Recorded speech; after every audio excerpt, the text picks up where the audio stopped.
Madame, Monsieur, bonsoir et bienvenue à cette entrevue.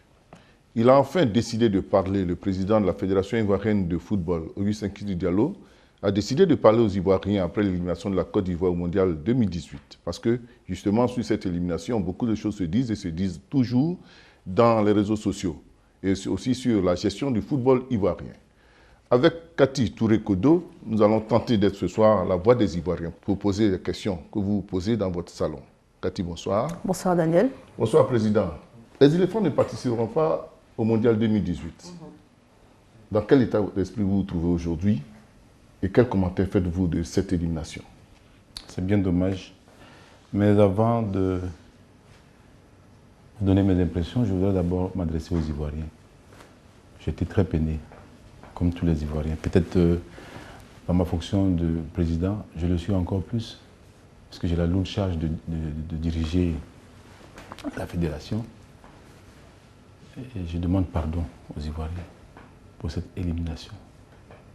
Pourtant, nous avons tout mis en œuvre, avec bien sûr l'aide de l'État, qui n'a ménagé aucun effort pour mettre à la disposition de la fédération et des athlètes, des encadreurs, tous les moyens qu'il fallait pour préparer tous ces matchs qui sont déroulés tout le long des éliminatoires.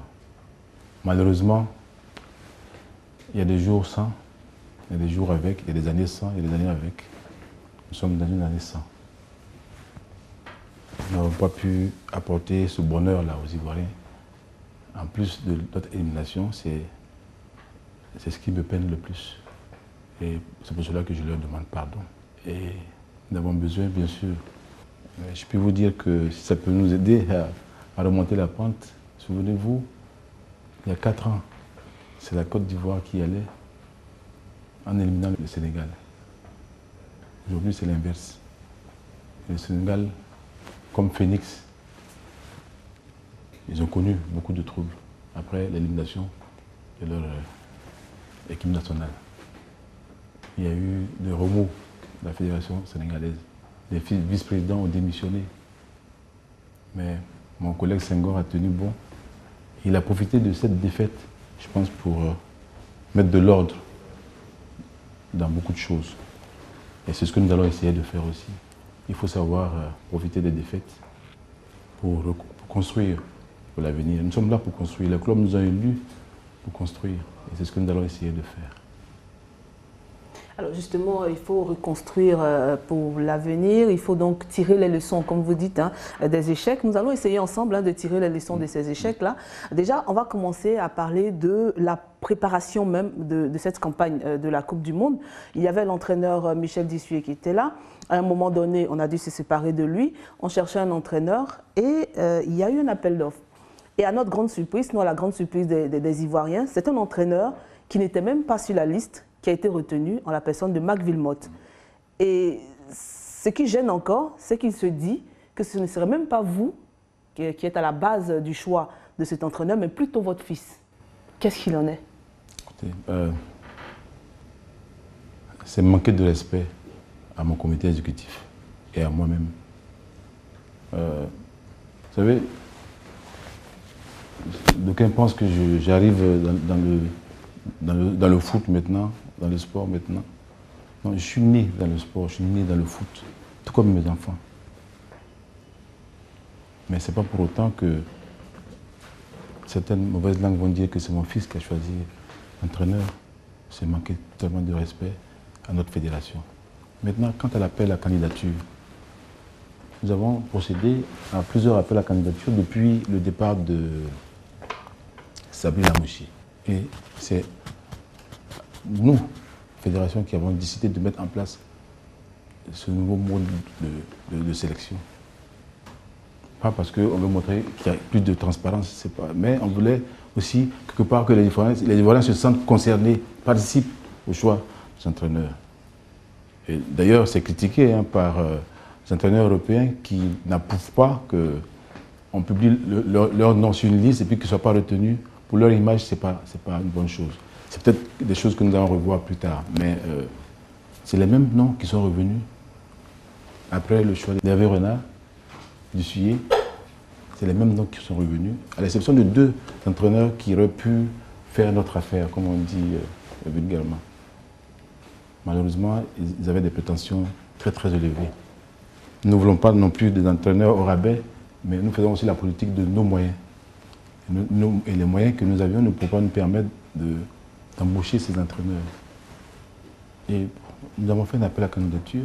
Et les Ivoiriens doivent comprendre aussi que les prérogatives du président de la fédération, c'est aussi ça. Ma discrétion à moi de choisir l'entraîneur que je juge bon pour notre équipe. Je ne vais pas me saborder, moi-même ou saborder mon équipe.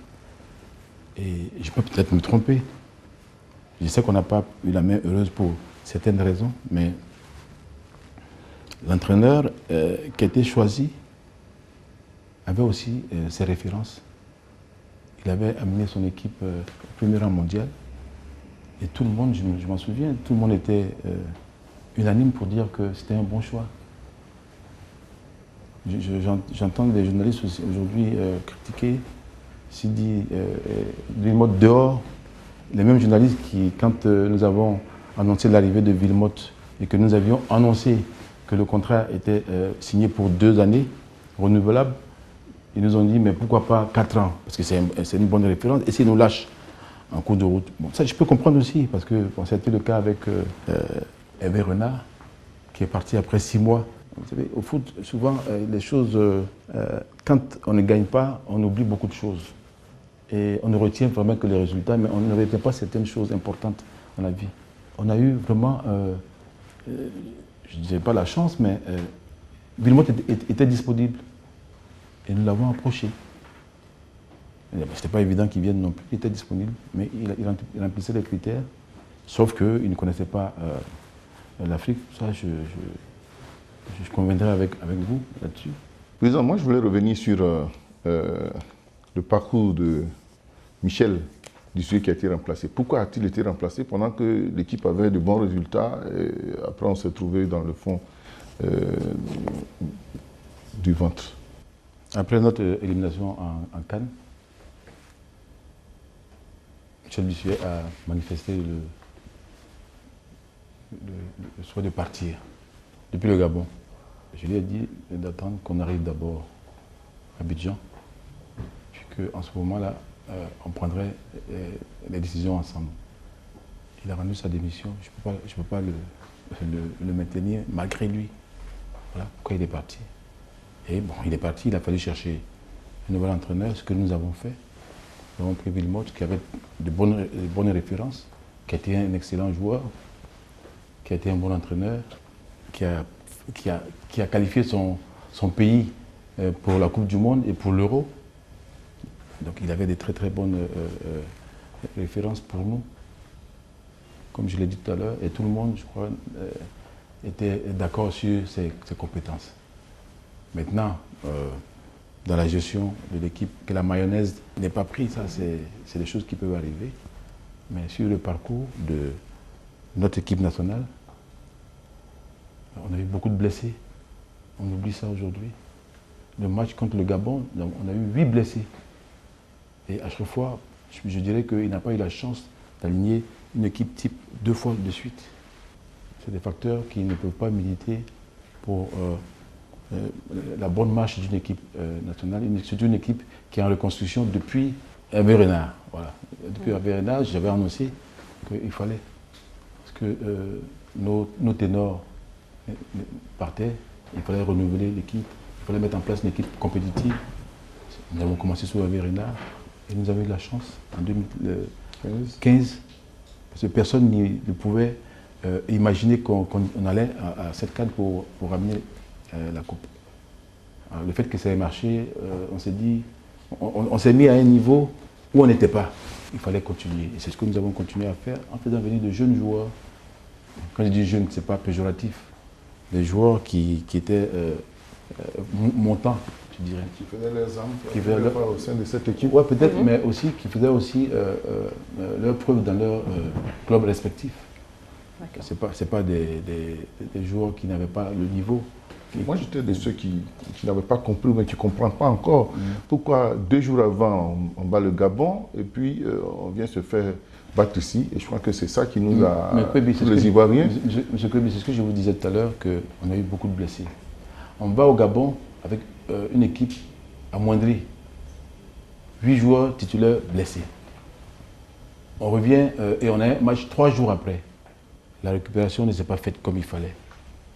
Et puis je pense aussi peut-être qu'il y a eu un excès de confiance parce qu'on a marqué 3 buts. Ils sont restés en mise au vert ou bien c'est ce qu'on entend dire, chacun rentré chez lui avec un match qui se joue 3 jours après, celui du Gabon. Qu'est-ce qui s'est passé exactement? Est-ce qu'ils étaient en mise au vert? Je ne vais pas vous mentir, j'étais même fâché. Parce que le coach, je n'ai pas le jour exact, mais a donné quartier libre aux joueurs. Et ça, je n'ai pas apprécié. Je pense que les joueurs auraient dû rester regroupés, concentrés. Et ça les a déconcentrés. Ça, c'est vrai.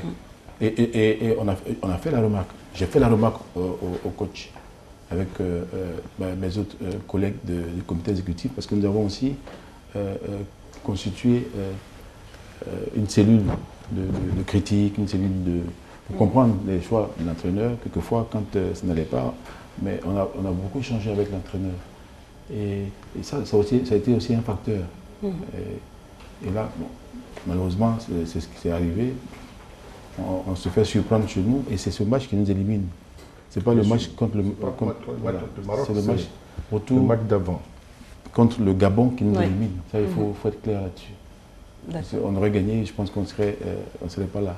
On revient donc sur Mike Wilmotte. Tout à l'heure, vous avez dit que c'était l'entraîneur le plus disponible, c'était celui qui demandait moins, c'est ça? Alors, d'où vient ce chiffre de 580 millions qui serait la cagnotte avec laquelle Mike Wilmotte soit parti? 580 millions, j'ai lu 800 millions, c'est faux. C'est vrai que, d'abord, que les Ivoiriens sachent que nous sommes là pour gérer leur fédération dans les meilleures conditions. Et pas là pour dilapider même l'argent que l'État éventuellement met à notre disposition ou les sponsors. Vous vous souvenez que quand le président Sourier est passé à la radio, cette question lui a été posée. Alors, il a parfaitement répondu à cette question en disant que c'était faux. Et effectivement, c'est faux. Nous étions en pourparlers. Et Wilmotte, lui-même, le coach, après notre élimination, a dit qu'il n'était pas question qu'il parte. C'était une stratégie aussi, de sa part, logique, pour engager la discussion avec la fédération. Il savait bien qu'il ne pouvait pas rester, mais il savait aussi que s'il annonce son départ, c'est lui qui aurait à payer le maximum. Donc il fallait discuter et trouver une entente. Nous avons négocié, nous avons trouvé un terrain d'entente pour les deux parties. Dans le montant final? Je ne peux pas vous dire parce que c'est confidentiel. Un salaire, c'est quand même confidentiel. Mais je dirais que nous avons bien négocié dans l'intérêt vraiment de la fédération. Alors, les Ivoiriens fâchés, après cette élimination, réclament votre départ. Est-ce que Augustin Sidi Diallo est-il prêt à démissionner ou est-il prêt à continuer pour réconcilier les Ivoiriens? Les Ivoiriens, quel Ivoirien qui demande mon départ? Il y a eu d'abord la population, les supporters des éléphants, ensuite des clubs. Oui, voilà. Oui, d'accord. Vous savez, après une défaite, la peine est lourde. Et on peut dire beaucoup de choses. Même moi, je me reprochais aussi certaines choses. Voilà pourquoi je leur ai présenté mes excuses, je leur ai demandé pardon. Et je pense que le temps qui s'est écoulé, on me l'a reproché aussi. On m'a dit, il fallait tout de suite venir à la télé, vous excuser. Non, mais venir tout de suite à la télé, m'excuser auprès des Ivoiriens n'aurait pas calmé les Ivoiriens, n'aurait pas atténué la douleur. La douleur est toujours là, mais elle est peut-être un peu plus atténuée aujourd'hui. Et puis quand vous demandez pardon, soyez sûr que votre pardon soit accepté. Aujourd'hui, je pense que les Ivoiriens acceptent mieux mon pardon qu'il y a un mois. Et je ne cesserai de leur demander pardon. Parce que j'ai vécu des moments de bonheur avec eux. Simplement de voir les Ivoiriens heureux de joie quand nous avons ramené la coupe, c'était ma plus grande satisfaction. Aujourd'hui, c'est le contraire. Donc c'est ma plus grande déception. C'est normal qu'ils manifestent, qu'un supporter manifeste. Démission, c'est normal. Mais je n'ai pas été élu vraiment pour partir comme ça sur un coup de tête. Si je pars dans ces conditions, je pense que le football aura du mal à se relever. J'ai été élu pour 4 ans. Et je suis à mon 2e mandat. En 6 ans, je pense que nous avons eu quelques résultats. Mon vice-président le disait aussi à la radio. En 6 ans, chaque année, nous avons ramené une médaille à la Côte d'Ivoire. Et les médailles les plus prestigieuses ont été celles des cadets qui ont remporté la coupe et celles des seniors qui ont remporté aussi la CAN 2015. Mais chaque année, nous avons ramené une médaille. Puis, je ne suis qu'un homme, je ne suis pas parfait, je peux commettre des erreurs aussi. Et quand on commet des erreurs, il faut pardonner. C'est vrai que vous êtes un homme difficile, Oui. avec des rapports conflictueux avec votre entourage. Est-ce vrai? Je ne suis pas difficile, je suis peut-être direct, je parle avec mon cœur, mais je ne suis pas difficile. Et je suis surtout quelqu'un qui reconnaît ses erreurs. Et je suis quelqu'un qui vient vers son prochain pour lui dire, écoute, je t'ai fait la peine, je demande pardon, si c'est le cas vraiment. Et c'est ce que je demande aussi aux autres, à tout le monde. Je suis qu'un être humain, si vraiment vous me reprochez quelque chose, vous venez me trouver. Vous me dites, si je vous reproche cela, donc que d'aller vous répandre dans les journaux ou à la télé, le football est fait pour unir, pas pour diviser les hommes, pas pour diviser les amis, pas pour diviser les familles. C'est ce que je vis en ce moment. Mais je ne veux pas rentrer dans la polémique. D'accord. Et ces personnes qui vous reprochent d'avoir un comportement un peu difficile avec vos collaborateurs justifient le fait que vous ayez été imposé à la tête de la Fédération ivoirienne de football. Par qui? Peut-être que par des Mais mêmes plus Kadi hautes. Touré, vous étiez aux élections en 2011, vous n'étiez pas à la caisse table? Vous étiez là? Oui. Et comment ça s'est passé? C'est ce que nous on a vu, Non. qui sont des élections qui se sont déroulées. Attention, après, peut-être qu'il peut y avoir d'autres choses. J'ai été élu par les présidents de club à 60%. Et mon adversaire, qui continue déjà, qui n'a pas encore digéré sa défaite depuis 2011, continue à crier partout. Bon, il est à la tête d'ailleurs des frondeurs. Mais je voudrais dire quelque chose aux Ivoiriens. Je suis un des rares dirigeants au sein de la fédération qui ait travaillé sous le président Oufoué en 92, d'avoir ramené la coupe. Sous le président Gbagbo, la première qualification du mondial, la Côte d'Ivoire, en 2006, le panneau est là, les 3 qualifications, voilà les panneaux qui sont là. J'étais le président de l'équipe nationale. Quand personne n'y croyait encore une fois, nous sommes allés au Soudan. Je vous demande d'aller voir dans vos archives. Peut-être c'est notre dernier match ensemble aujourd'hui. Si on va faire un faux pas au Soudan et que le Cameroun est accroché par l'Égypte, on se fout une balle dans la tête. D'aller voir comment j'ai motivé des joueurs qui n'avaient plus espoir, qui sont allés, nous sommes allés au Soudan avec des joueurs qui se sont dit, bon, mais même si on gagne au Soudan, ils étaient tous démobilisés. Même si on gagne au Soudan, ce n'est même pas sûr que l'Égypte aille faire un match nul au Cameroun. Vous étiez là. Et on est allé pour la première fois à un match, l'équipe nationale, sur les joueurs, les 23 joueurs qui ont été convoqués, que 15, seulement 15 ont répondu à l'appel. 15, je dis bien 15. Et quand nous sommes arrivés en Égypte, où nous avons préparé le match contre le Soudan, j'ai appelé Sori, je lui ai dit, Sori, sur une feuille de match, il faut 18 joueurs. Mais arrange-toi pour qu'on ait 2 joueurs en plus des 15 qui sont là. Trouve-nous un latéral droit et un gardien de but. C'est comme ça que nous avons rejoint le latéral droit et le gardien. Et finalement, on a pu mettre 17 noms sur la feuille de match avant d'aller au Soudan. Et vous me posez la question, j'en profite pour vous dire, parmi les 23 joueurs qui ont été convoqués, Kalou faisait partie des 23 joueurs. Kalou a refusé de venir. Il n'est pas venu au Soudan. On s'est qualifié sans lui. Et quand on s'est qualifié pour aller à la Coupe du Monde, on l'a convoqué, il est venu. Mais il ne sait pas le travail que j'ai fait pour qu'il vienne en sélection. Pourquoi c'est le nom de Kalou que vous mentionnez? Je le dis parce que c'est lui qui sort aussi dans la presse pour demander mon départ. On s'est qualifié sans lui. Et quand on allait au mondial, on l'a appelé, il est venu. Vos rapports aujourd'hui avec les joueurs de l'équipe nationale, en tant que président, et les anciens joueurs que vous avez managés quand vous étiez responsable de l'équipe nationale. Quels sont vos rapports aujourd'hui avec tous ces personnes? Vous savez, avec tous les joueurs, c'est même pas des relations de président à joueur. Je n'ai jamais eu ça avec les joueurs. C'est des relations de père à fils. Tous mes joueurs. Et puis bon, il peut y avoir aussi qu'il y ait des mécontentements parce qu'il y a eu quelque chose de travers. Ça peut arriver. Comme je vous dis, je ne suis qu'un être humain. Certains joueurs ont eu le courage de me dire, président, bon, vous savez, nos joueurs, c'est comme nos enfants. Hein. À la maison, il faut essayer de faire attention à tout ce que vous faites parce que ça peut être mal interprété par Pierre ou par Paul. Donc il faut faire très attention. Et là, ce n'est pas 2 ou 3 enfants que je gère, c'est une trentaine que je gère. Et donc le moindre petit faux pas, ça peut peut-être les frustrer. Mais moi, je leur demande de venir vers moi et puis qu'on en parle. Si j'ai tort, je vais dire, bon, vraiment, j'ai tort, excuse-moi mon fils. Allez, on s'embrasse et puis on s'en va. Bon, j'entends que certains sont pas contents, mais pour le moment, ils ne m'ont rien dit. Donc, je considère que je n'ai rien fait. Alors, on va parler un peu du football à l'international. On sait que vous avez soutenu le président Issa Hayatou lorsqu'il était là. Aujourd'hui, il y a un nouveau président puisque Issa Hayatou n'a pas pu passer.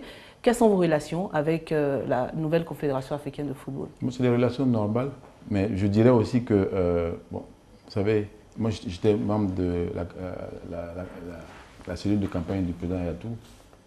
Bon, ça n'a pas marché, ça n'a pas marché pour moi non plus. Mais les élections sont derrière, c'est fini. Et quand le président Hamad a été élu, avec le comité exécutif, nous avons adressé un courrier de félicitations au président. Et nous l'avons assuré de notre soutien et notre disponibilité. Je l'ai même eu au téléphone. Le président Hamad est un ami.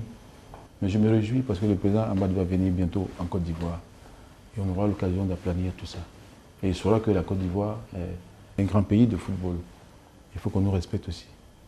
Voilà, il viendra, il verra un peu qu'est-ce que nous avons comme infrastructure, il verra nos dirigeants, il verra, quand je dis dirigeants de club, et il vient pour nous, une rencontre avec les autorités. Je pense qu'en ce moment-là, il se rendra compte que nous sommes là pour l'accompagner pour que le football africain aille de l'avant. J'ai même fait une confidence. Le soir même où le président Hayatou a perdu, il a réuni tous ses lieutenants pour leur dire qu'il faut aider le président Hamad. Je le lui ai dit, j'ai dit au nouveau président, le président Hayatou a demandé à tout le monde de vous aider. Parce que c'est la chose commune. Et nous sommes tenus d'accompagner le président Hamad. Il s'est dit aussi que vous n'avez pas soutenu le candidat Jacques Anouma à l'époque, qui voulait se présenter contre Issa Hayatou en tant qu'Ivoirien, en tant que président de la fédération. Pourquoi vous ne l'avez pas soutenu? Ou bien l'avez-vous soutenu? C'est qui me place là. Je m'inscris en faux contre tout ça. Je vais d'abord vous dire que la CAF avait élaboré une résolution pour bloquer Jacques Anouma aux Seychelles. Et la veille du vote de cette résolution, je suis allé voir le président Hayatou, devant témoin. Et j'ai dit au président Hayatou, j'ai dit, président, c'est vrai que, bon, les gens ont l'impression qu'on ne s'entend pas. Jacques, c'est un frère. Mais surtout, Jacques, c'est un Ivoirien. Et moi, je suis un Ivoirien. Et je ne viendrai pas jusqu'aux Seychelles ici pour voter contre un Ivoirien. Le vote demain sera à main levée. Demain, je voterai. Je serai peut-être le... Enfin, c'est par ordre alphabétique. Mais si c'était A, je serais le premier à lever ma main pour dire que je vote contre cette résolution. C'était à main levée. Hein. Il y a eu 5 votes contre. Et moi, j'ai voté. J'étais peut-être le 3e à voter. J'ai voté contre cette résolution. Et j'ai encore dans mon téléphone. Ce téléphone, je l'ai gardé dans un coffre-fort. Le message que Jacques Anouma m'a envoyé. Parce qu'il était peut-être surpris. Il a dit quoi? Il était agréablement surpris. Je résume ça comme ça. Il a retrouvé son frère. Mais moi, on peut être peut-être fâché, mais je ne poserai jamais un acte contre un frère, ni contre un Ivoirien. À l'étranger surtout. À l'étranger surtout. Mais je vais même vous dire mieux. Certaines personnes m'ont trouvé dans ma chambre, après ma rencontre avec le président. Ils m'ont conseillé de ne pas venir au vote, de simuler une maladie. Un palud, je sais pas. Je leur ai dit, vous savez, avant d'arriver aux Seychelles, j'ai pris l'avion pour aller jusqu'à Dubaï. J'ai passé peut-être 10 heures dans l'avion. Ensuite, je crois qu'il y a eu 3 ou 4 heures. Non, enfin, je ne prends pas les heures d'attente, je compte les heures de vol. 3 ou 4 heures de vol pour arriver aux Seychelles. Et puis je vais aller dire aux Ivoiriens qu'il y a eu un vote contre un de mes frères ivoiriens et j'étais couché dans ma chambre. Et j'ai dit au monsieur, même si demain je fais 40 de fièvre, je viendrai mes 40 de fièvre, je lèverai ma main pour voter contre et je reviendrai me coucher. Ça m'a valu certaines choses, mais la vie est comme ça. C'est un choix. Et je suis un homme engagé. Je suis un homme à conviction. Ça, c'est un. Après, le vote contre la résolution qui bloquait Jacques, j'ai donné le mandat de la fédération à Jacques. J'ai signé. Toutes les preuves sont là, vous pouvez les vérifier. Demain, je peux vous les mettre à disposition pour qu'il soit candidat contre Ayatou. La seule chose qui gênait mon frère Jacques, c'est le timing. Il voulait que je donne ce mandat 8 mois avant la date requise. Je dis non, je ne peux pas le faire. En plus, mon équipe est engagée. On doit jouer les éliminatoires. Pourquoi je vais braver ou narguer la CAF? C'est des êtres humains, je ne veux pas. Je vais donner toutes les chances à mon équipe d'avancer normalement. Vous aviez peur que les mandats soient faits pour bloquer, pour jouer sur les résultats de l'équipe nationale de Côte d'Ivoire? De peur ou de quoi? Je suis là pour gérer l'équipe nationale. Je dois faire tout pour que mon équipe ne soit pas pénalisée d'une manière ou d'une autre. Donc, dans ma réflexion, je me dis, qu'est-ce que je fais pour que mon équipe chemine normalement? Et c'est ce qui a été fait. Jacques a fait intervenir des personnalités. Je leur ai dit, écoutez, je vais donner le mandat de la FIFA. Au moment opportun. Au moment opportun, je donnerai le mandat, c'est clair. Mais pas maintenant. Et je leur ai expliqué. Ces personnes-là ont bien compris pourquoi je me suis comporté comme ça. D'ailleurs, on s'est qualifié ou pas? J'ai donné le mandat à Jacques. Et j'ai même voté pour Jacques. Il ne le sait peut-être pas. Et dans la salle, je crois que c'est contre Omar, il a eu 20 voix. Moi, j'ai eu 19. Bon, on est tous au même niveau. Mais j'étais le seul avec lui. Je l'ai accompagné après le vote. J'ai accompagné Jacques jusque dans sa chambre. Pour lui dire, bon, mon frère, c'est comme ça. Bon, les élections, c'est comme un match de foot. Tu gagnes ou tu perds. Bon, ça n'a pas marché. Bon, ce sera pour la prochaine fois. Donc, en conclusion, vous avez soutenu la candidature de votre prédécesseur contre Issa Ayatou. Ah oui. D'accord. Je suis formel. D'accord, voilà qui est fait. Nous revenons donc sur le plan national. Au football national. Président, qu'avez-vous apporté au football national puis votre arrivée à la tête de la fédération? Écoutez, deux choses. Je dis deux choses parce qu'il y avait les promesses de campagne. Et généralement, vous savez, quand on va en campagne, les gens disent oh, il promet ça, c'est pour avoir nos voix. Mais pendant la campagne, j'avais bien étudié mon dossier avec mes collaborateurs. Et j'avais dit au club que si j'étais élu, la subvention de la Ligue 1 passerait de 38 à 50 millions. La D2 de 8 millions à 20 millions et la D3 de 7 millions ou 7 millions 5 à 15 millions. On m'a traité de fou. Et j'ai des témoins, peut-être que vous allez rencontrer bientôt, à qui on a dit, mais si Sidi arrive à ajouter 5 francs sur les subventions, il faut le garder comme président à vie. Et c'est ceux-là qui demandent mon départ aujourd'hui. Et les 50 millions, je les ai faits pour la Ligue 1. Et ce n'est même plus 50 millions, nous sommes passés à 75 millions. Mieux, et là, les 75 millions, ce n'est plus une subvention, c'est des droits télé. Et aujourd'hui, qu'est-ce qui apporte de l'argent aux fédérations dans le monde entier ou au club, les droits télé? Grâce aussi au niveau de notre championnat, parce que les clubs ont fourni beaucoup d'efforts. En plus de cela, encore une autre promesse de campagne, j'avais promis au club que nous mettrons en place une assurance maladie.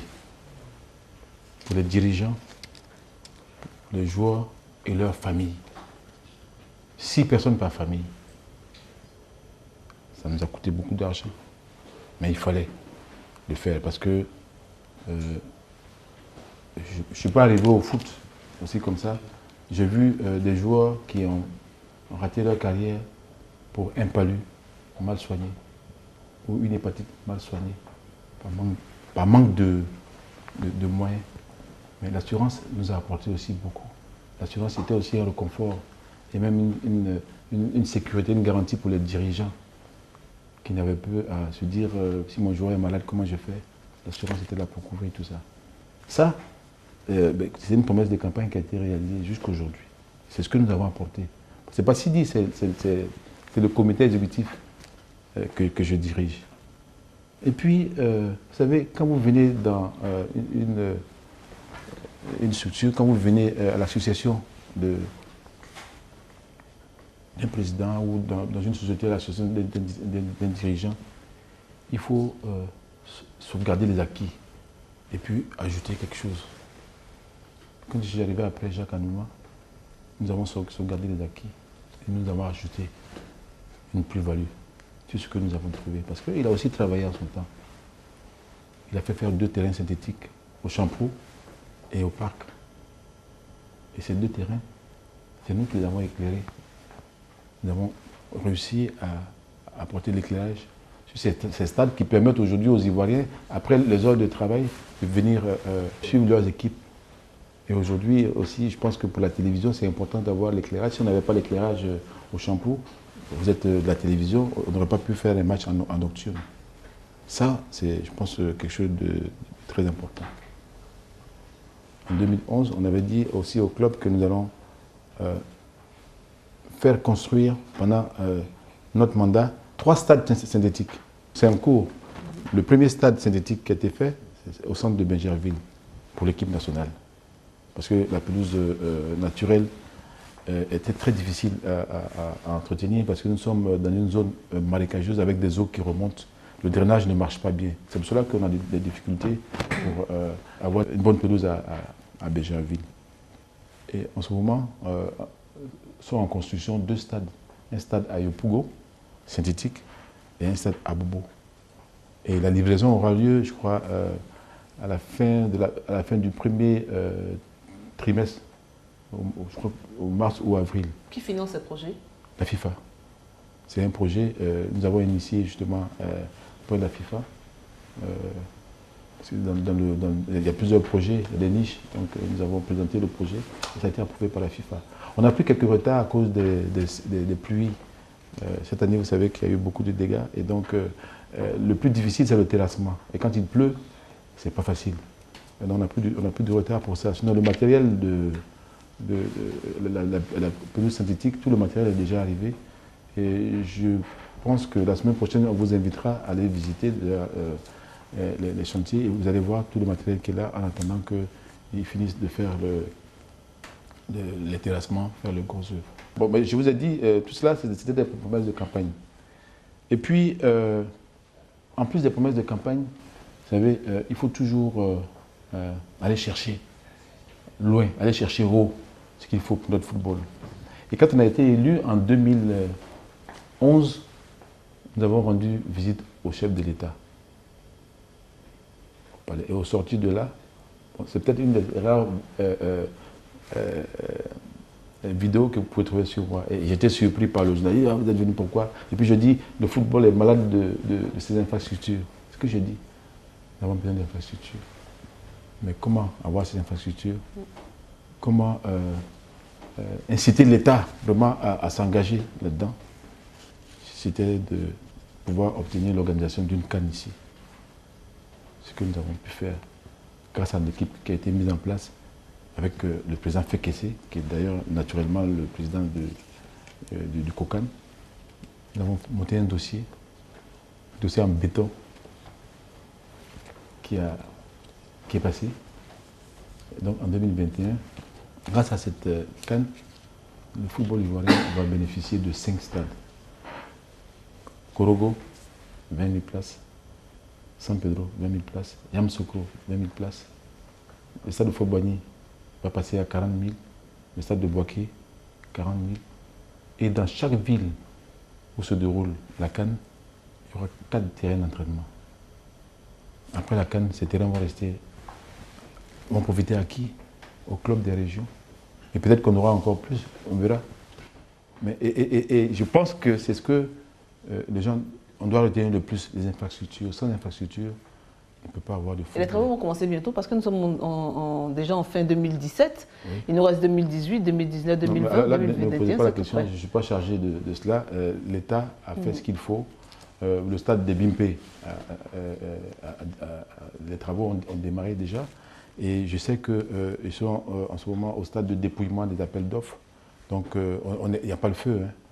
Il n'y a pas le feu, je pense qu'on sera dans les temps. On parle également d'une société écran que vous auriez créée pour encaisser justement 25% du contrat que vous avez avec Canal. Comme commission. Hein. Comme commission. Ah, mais dis donc. Ça alors. Donc, moi, je vais être très calme. Même si je suis énervé, je vais rester calme. Et puis dire aussi que tous les clubs affiliés à la FIF ont la possibilité de se rendre ici et de compulser, et demander même à voir nos contrats. Ils peuvent le faire. Mais il faut qu'on s'assure que la confidentialité va être respectée. Parce que si vous rompez, vous rompez une clause de confidentialité, ça peut coûter l'habitude du contrat. Canal est là. Ou la RTI d'ailleurs, pourquoi on avait parlé de Canal? La RTI est là, puisque la RTI nous verse aussi des droits télé. Mais nous avons signé directement avec la RTI. Demandez à la RTI à quel nom elle fait le chèque. Est-ce qu'il y a une société écran qui encaisse le chèque de la RTI avant de reverser l'argent à la FIF? Demandez à vos financiers, ils vous diront. Et ceux qui le disent, qui viennent vous donner la preuve de cette société écran qui touche les 25%, parce que quand c'est comme ça, il y a des écrits. Et tous nos sponsors signent directement avec la FIF et versent l'argent directement sur les comptes de la FIF. Mais c'est encore toujours les oiseaux de mauvais augure qui peuvent raconter tout ce qu'ils veulent. Vous savez, bon. Mais on n'y peut rien contre. Les réseaux sociaux, voilà, qu'aujourd'hui on implique même ma famille, mes enfants. Qu'est-ce que vous voulez que je dise? Bon. C'est la méchanceté des hommes, mais je reste serein. J'ai été élu ici pour travailler pour le développement du football et c'est ce que je ferai jusqu'à la fin de mon mandat. La réponse à votre question, tout à l'heure, je crois que je n'ai pas bien répondu, mais je vais rester jusqu'à la fin. En 2020, c'est ça? 2020, je crois. Vous savez, 2020, c'est janvier ou décembre 2020. Et la CAN, elle est en 2021. Oui, mais comment ça va se passer? Mon mandat va s'achever avant. Avant? Oui, avant. Donc vous ne serez pas là pour la CAN 2021? Tous ceux qui veulent être président, qui viennent se présenter en 2020. D'accord. Alors moi, je vous demanderais vos projets pour les jeunes. C'est vrai qu'on est descendu de l'international, nous sommes passés au national. Dans vos projets pour les jeunes, vous faites beaucoup de stades synthétiques à Bobo, mais vous êtes en train de répondre à la question à ma place. On entend parler même d'un retour de Jean-Marc Guillou. Oui, comment c'est? Voilà. Oui. Alors, vous savez, il est très difficile de faire la détection, de faire la formation dans la boue, dans le sable, ou quelquefois dans le gravier, les enfants qui vont, ils reviennent avec des plaies aux orteils, et avec des plaies aux genoux. Bon. Donc ça c'est maintenant, on a vu des champions sortis de ces bouts-là. Peut-être, mais combien de champions?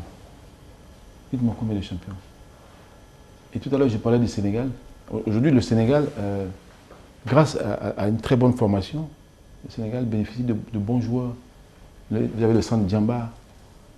Et puis, dans le pas loin, même chez nous ici,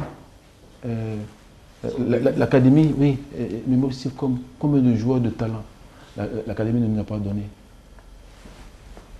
Mais malheureusement, la chaîne s'est brisée. La chaîne s'est brisée. Et j'ai retenu un dénominateur commun, c'était Jean-Marc Guillou. J'entends dire qu'il a 70 ans, qu'est-ce qu'il peut faire? Mais Jean-Marc Guillou, à 70 ans, il a formé des joueurs au Mali qui nous ont baladés la dernière fois. Et les joueurs qui ont été formés au Mali, je vous le dis, c'est des Ivoiriens qui ont été naturalisés maliens. Aujourd'hui, qui reviennent contre nous. C'est notre propre couteau qui nous coupe. Je l'ai dit déjà à plusieurs reprises. Et Jean-Marc Guillou a fait ses preuves. Et il nous a proposé un projet qui est intéressant, que nous avons soumis à 2 sessions, un comité exécutif de la FIF. Ce projet a été approuvé. Et maintenant, nous attendons d'échanger avec les clubs. Et puis que Jean-Marc Guillou les rencontre aussi, pour qu'on puisse leur exposer ce projet qui ne peut que nous faire du bien, qui ne peut que permettre au football ivoirien de repartir. Et puis, on nous dit que Jean-Marc Guillou vient pour être DTN. Non, pas du tout. Chacun a son métier, chacun a son talent.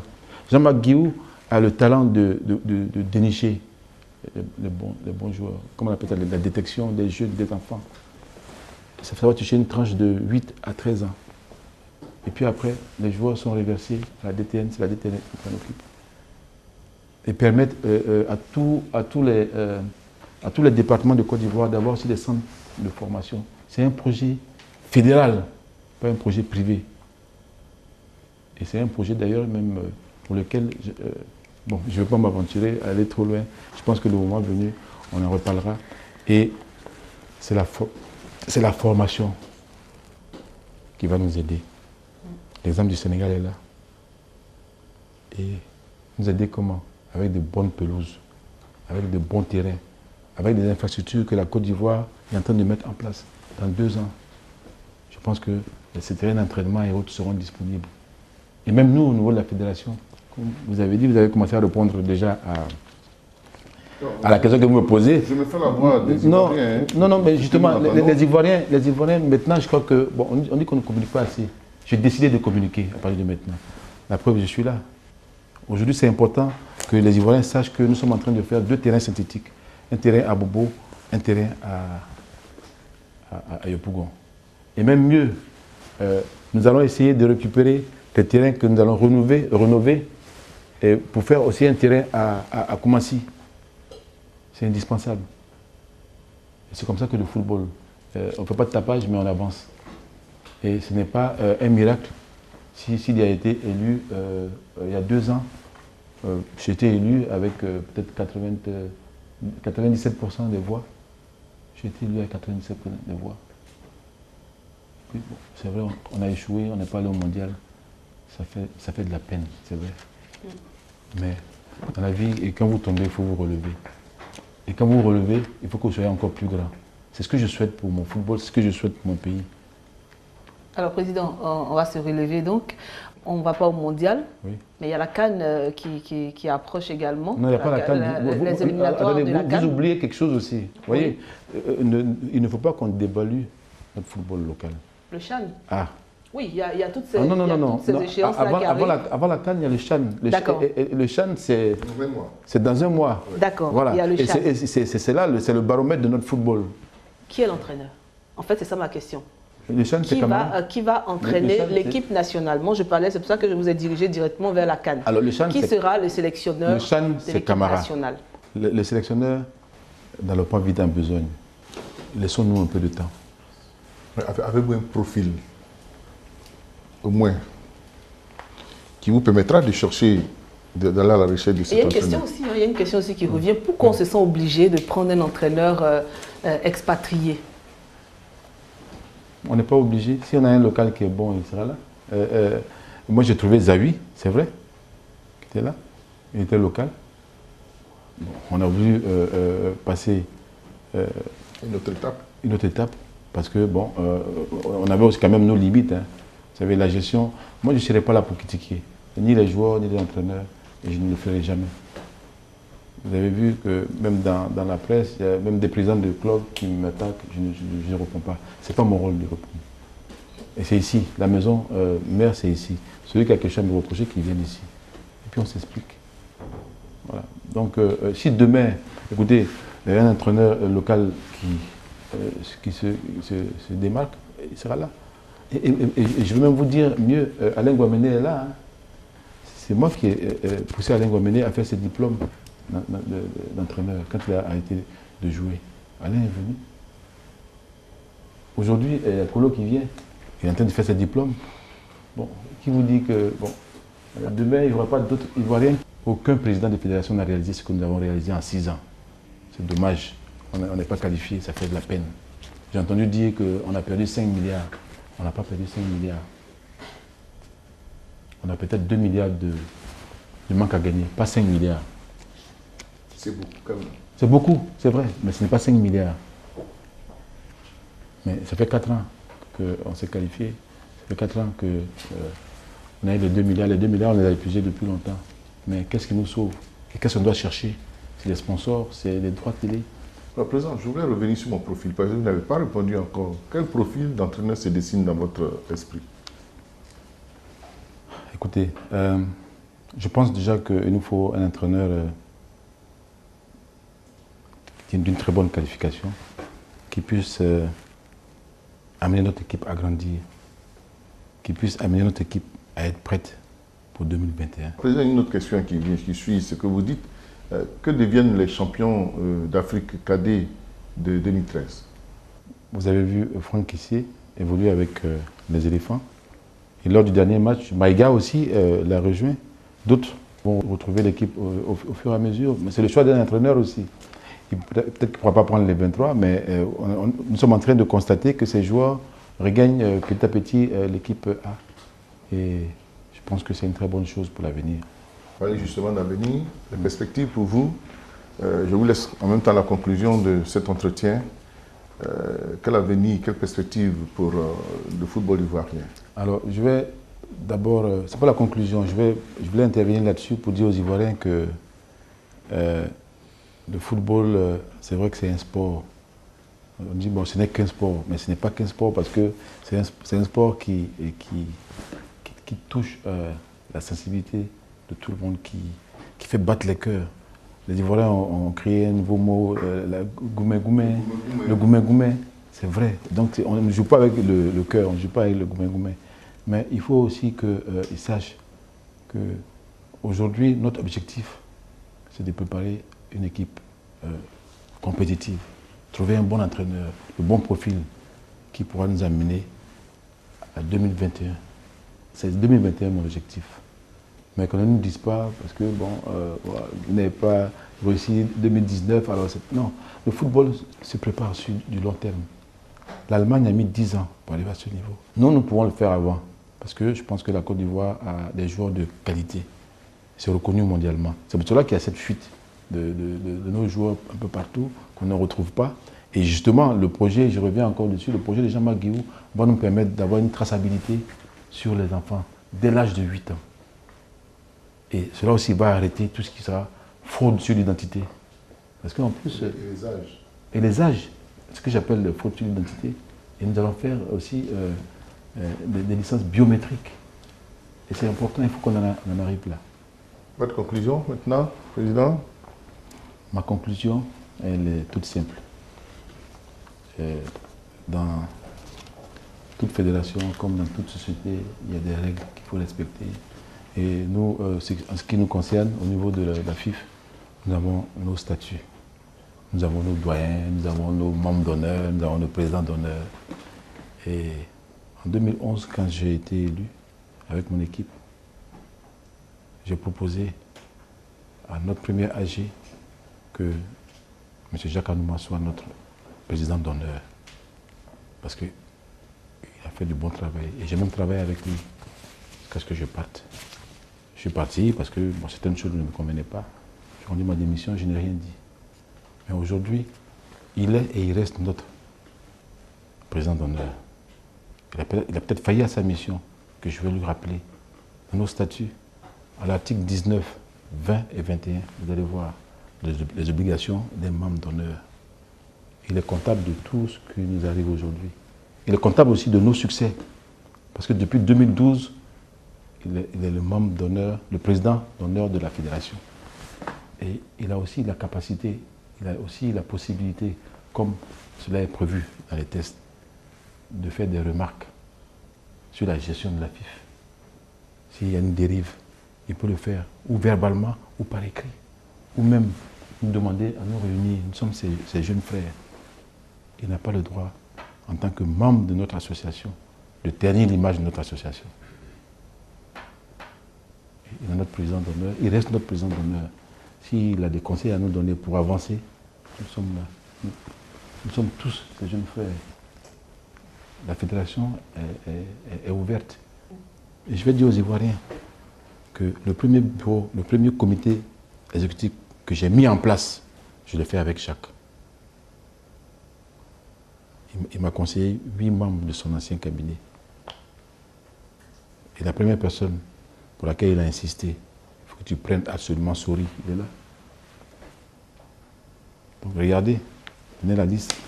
Sori Diabaté, Déolo Omer, Bert Adou, Brizois, professeur Da Cyril.